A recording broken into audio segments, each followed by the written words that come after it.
Hare Krishna. So Arjuna is asking a very important question to Krishna.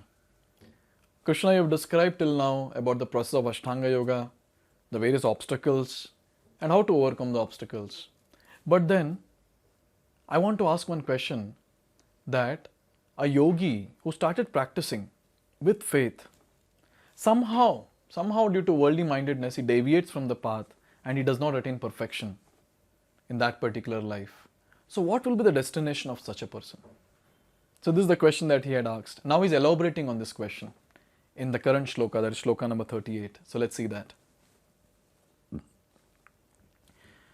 Kachinno bhaya vibhrashtash chinnabhram iva nashyati aprathishtho mahabaho vimudho brahmanah pati.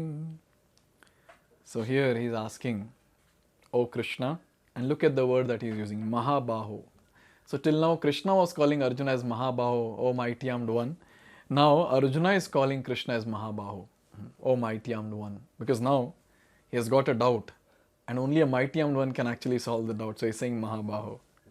He is saying Kachit Vimudo Brahmana Pati. So whether one who is bewildered from the path of transcendence, Brahmana Pati, from the path of transcendence, na ubhaya vibhrashtash, fall away or deviate from both spiritual and material success. Chinna brahm eva nashyati, and here he is giving an analogy. He is saying Chinna brahm eva nashyati, perish like a riven cloud, apratishtaha, with no position in any sphere. So a very nice question, nice way of elaborating the question. He is saying that, O Krishna, so the person who has not attained success, not attained perfection, so is it that he is not going to get anything in material or spiritual? Is that so? Please help me to understand. Obviously he gives an analogy, to elaborate his question. So let's see this in greater detail. So there are two ways to progress. Those who are materialist, the two ways to progress, we are talking about the material aspect and spiritual aspect. So those who are materialist have no interest in transcendence. Therefore, they are more interested in material advancement by economic development or in promotion to the higher planets by appropriate work. So in the previous ages, in Vedic times, people were very much interested to enjoy life in next life basically. They wanted to enjoy the next life, not the current one. So they would do lots of karma kanda rituals so that they will get some position in the heavenly planets. Same thing, even now it is happening, but now more than talking about next life, people are more interested in the current life and they want to enjoy. So they're talking about economic development. So what does a materialist do? He just focuses on how to enjoy materially. So this is what is given here. So this is one of the ways to progress materially. When one takes to the path of transcendence, now we are talking about spirituality. Spiritually, one has to cease all material activities and sacrifice all forms of so-called material happiness. Now, this is a nice point to understand. So when we are saying that one has to give up the material aspects, so basically we are talking about, so one is keeping himself away from sense gratification and he is actually marching towards the path of spirituality, transcendence. So these are the two different aspects of one's own life. One is the material aspect, one is the spiritual aspect. Material aspect, one wants to progress materially for doing better sense gratification. In spiritual aspect, one wants to progress very nicely in spiritual line so that he can attain the ultimate destination of life. So these are the two different ways to progress. Now, it's given that if the aspiring transcendentalist fails, then he apparently loses both ways. In other words, he can enjoy neither material happiness nor spiritual success. So the question that Arjuna is asking is, see Krishna, now when he started practicing transcendence or spirituality, basically here the discussion is about Jnana Yoga and Ashtanga Yoga. So what he has done, he has given up the various material activities and that's how he has come to this path in seclusion, is trying to practice. So now when he has given this up and then when he is practicing this path of transcendence, So he has given up the material activities and he's doing this, but here also he is not getting success. So basically he is lost at the side of material way of progress, and there is a great loss even at the side of spirituality. So this is the question that is posted by Arjuna.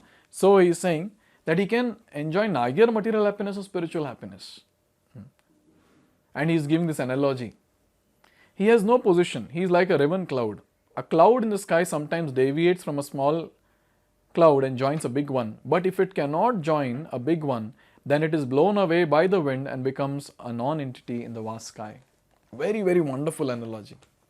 So it's like there's a big cloud, and from there a cloud gets shifted. A cloud comes out. A small cloud comes out. And it wants to go and join a big cloud. A very big cloud as compared to the previous one. Now in between what is happening? Somehow a wind comes, and then because of that wind, that small cloud which is supposed to go and join, before it joins to the bigger cloud, it vanishes in the entire sky. So there is no existence of the cloud now. So Arjuna's question is that a person, a yogi, he tried detaching from a big cloud and he wanted to attach himself to a bigger cloud. That is, he wanted to get rid of the material stuff and get attached to the spiritual aspect of life and attain success there. But when he was doing that, when he was in the process, in between, the mind just takes him and he just vanquished. What will happen to such a person? He is neither here, neither there. In either of the two cases, he is not there. He is just gone. So very nice analogy that he has given here. The Brahmana Pati is the path of transcendental realization through knowing oneself to be spiritual in essence, part and parcel of the Supreme Lord, who is manifested as Brahman, Paramatma and Bhagavan. So here this word Brahmana Pati is used, that is transcendental path. So basically it's all about knowing oneself and understanding the Lord. Now to understand the Lord, there are 3 levels of understanding. We have discussed this elaborately in various videos. Brahman, the effulgence coming from the body of the Lord, Paramatma, the localized feature of the Lord, and Bhagavan, the Lord himself in his full potency. So these are the 3 levels of understanding. From primary, we will go to secondary or graduation, and finally post-graduation, that is Bhagavan realization.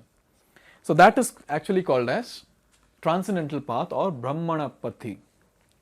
Lord Sri Krishna is the fullest manifestation of the absolute, supreme absolute truth, and therefore one who is surrendered to the Supreme Person is a successful transcendentalist. Who is a successful transcendentalist?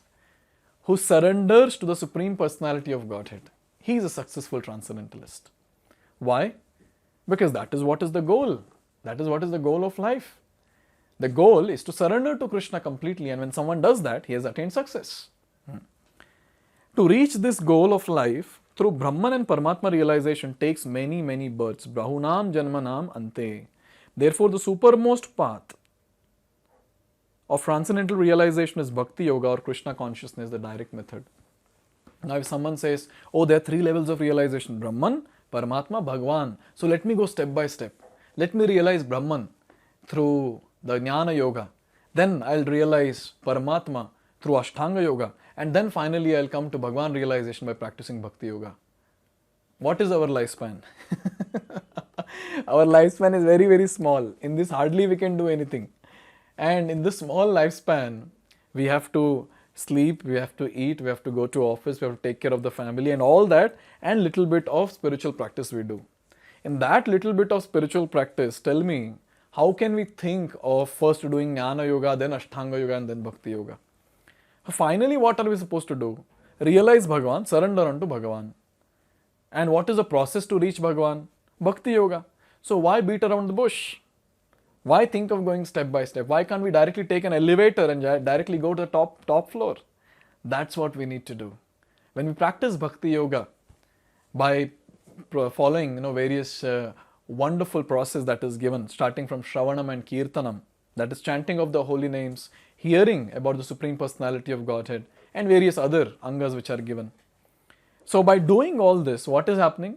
The person directly comes to the realization of Bhagavan. And he gets into action, he starts serving the Lord. And with this, he'll get purified very, very fast. But then going through Brahman, Paramatma, and then finally reaching Bhagwan is a very, very unintelligent process or unintelligent decision. Why? Because maybe while going through Brahman, Paramatma, it will be almost like he might get tired and just give up. Then it will be like that small cloud. He wanted to get detached from this big cloud and get attached to a bigger cloud, but somehow in between, some wind came and then out, vanquished. So this point is very important to understand, that enough of thinking about beating around the bush. Let's directly hit the bullseye. Directly go and practice devotional service. And I feel all of us are very, very fortunate. Somehow, by Lord's mercy, we have been directly pulled to Bhakti Yoga. And now we all are practicing Bhakti Yoga by chanting of the Hare Krishna Mahamantra. Hare Krishna, Krishna Krishna, Hare Hare, Hare Ram, Ram Ram, Hare Hare. And we are also trying to understand what Krishna wants to tell us in Bhagavad Gita, not to get knowledge from Bhagavad Gita. Why are we reading Bhagavad Gita? Why are we understanding Bhagavad Gita? To know what Krishna wants us, wants us to do. Just to know that, we are going through this Bhagavad Gita. And when we understand that, we will try to do that very, very nicely. For only one reason, for pleasing Krishna. That is what is Bhakti Yoga all about. So after asking this question, Arjuna is looking at Krishna and is expecting a very, very nice, wonderful, simple answer. Now Krishna is going to give answer from the next shloka onwards. So let's see that in the next video. Hare Krishna. Hare Krishna, Krishna Krishna.